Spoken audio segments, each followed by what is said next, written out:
Robert Harrison sat in the grand lobby off Harrison Industries, his eyes scanning the morning newspaper. At 42, he built an empire through determination and long hours. His tailored charcoal suit and polished shoes reflected a life of precision and control. The marble floors gleamed under crystal chandeliers. Everything in Robert's world had its place, its purpose. He preferred order, predictability.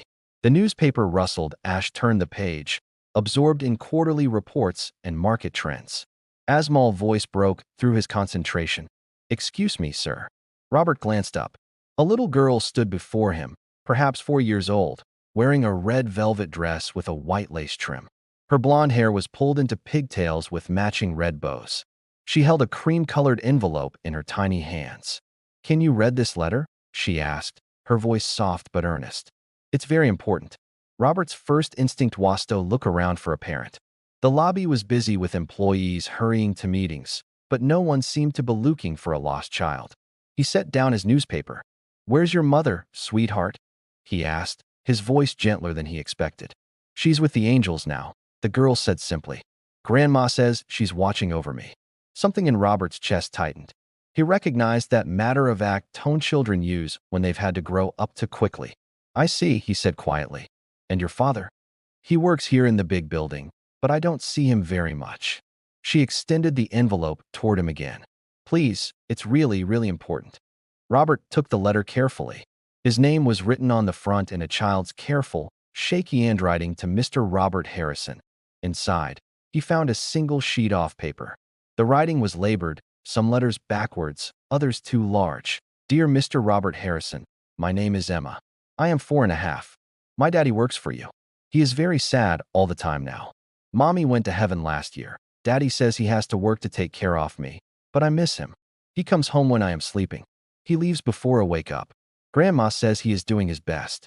I have something wrong with my heart. The doctors say I need an operation soon. I am scared. I want my daddy to be there. Can you please let him come home sometimes? I promise I will be very good. Thank you, Emma." Robert read the letter 3 times. Each time the words hit harder. He looked at Emma, who was watching him with enormous blue eyes filled with hope. "Your daddy, what's his name?" "Emma. Thomas Mitchell, that he works with computers." Robert knew the name. Thomas Mitchell was one of his most dedicated employees. Always the first to arrive and last to leave. Robert had noticed him lately, looking exhausted, but had attributed it to dedication. He'd never asked why. "Emma," Robert said slowly, folding the letter carefully. "This is the most important letter anyone has ever given me." Her face brightened. "Really, really?" Robert stood up, suddenly feeling that his expensive suit and impressive office meant nothing compared to what this child needed. "Would you like to see your daddy right now?" Emma nodded eagerly, her red bows bouncing. Robert called his assistant. "Find Thomas Mitchell immediately. Bring him to my office. It's urgent." As they walked to the elevator, Emma slipped her small hand into his. The gesture was so trusting, so innocent that Robert felt something shift inside him. When had he last held his own daughter's hand like this? When had he last been home for dinner? In his office, Emma sat in one of the large leather chairs, her feet dangling far from the floor. Robert sat across from her, and they waited together. When Thomas Mitchell arrived, his face was pale with worry. "Mr. Harrison, I was told it was urgent. I said everything." He stopped. Emma had already jumped from the chair and was running toward him. "Daddy." Thomas got her, confusion and joy mixing on his face. "Emma, what are you doing here? Where's Grandma?" "I came to give Mr. Harrison a letter," she said proudly. Thomas looked at Robert, fear creeping into his expression. "Sir, I'm so sorry. My mother must have fallen asleep." "Emma shouldn't have. Please sit down," Robert said quietly. Thomas sat, holding Emma close, waiting for what had clearly expected to be bad news. Robert handed him the letter. "Your daughter wrote to me. I think you should read it." As Thomas read, his hands began to shake. When he finished, tears were streaming down his face. He buried his face in Emma's hair.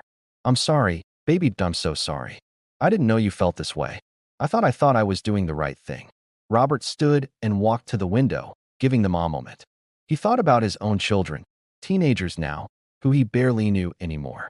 He thought about all the school plays missed, the dinner skipped, the bedtime stories left unread. "Thomas," he said, turning back, "how long has Emma been sick?" 6 months. She needs heart surgery next month. The medical bills, that's why I've been working so much overtime. But I realize now his voice broke. What good is paying for her to leave if I'm not there for her life? Robert made a decision. It was the easiest decision he'd made in years that you're taking a leave of absence. Paid. Starting today, you'll be with Emma for her surgery and recovery. As long as you. Thomas stared at him. Sir, I can't.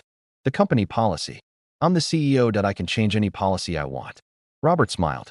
And I'm making another change. Starting next month, all employees with sick family members get extended paid leave. We're also setting up a fund to help with medical expenses. Emma looked between them, sensing something important was happening. Mr. Harrison, she said softly. Yes, Emma. Thank you for reading my letter. Robert knelt down to her level, something he hadn't done in years. Thank you for writing it. You're a very brave little girl. And you know what? Your letter didn't just help your daddy. It helped me too. That evening, Robert left his office at 5 o'clock for the first time in months. He went home and found his own children in their rooms, surprised to see him before midnight. Emma's letter stayed on his desk, a reminder that sometimes the most important business isn't business at all. 3 months later, Emma's surgery was successful. Robert visited her in the hospital, bringing flowers and a teddy bear. She was pale but smiling. I knew you were a good man, she whispered. Robert squeezed her hand gently. You taught me how to be one.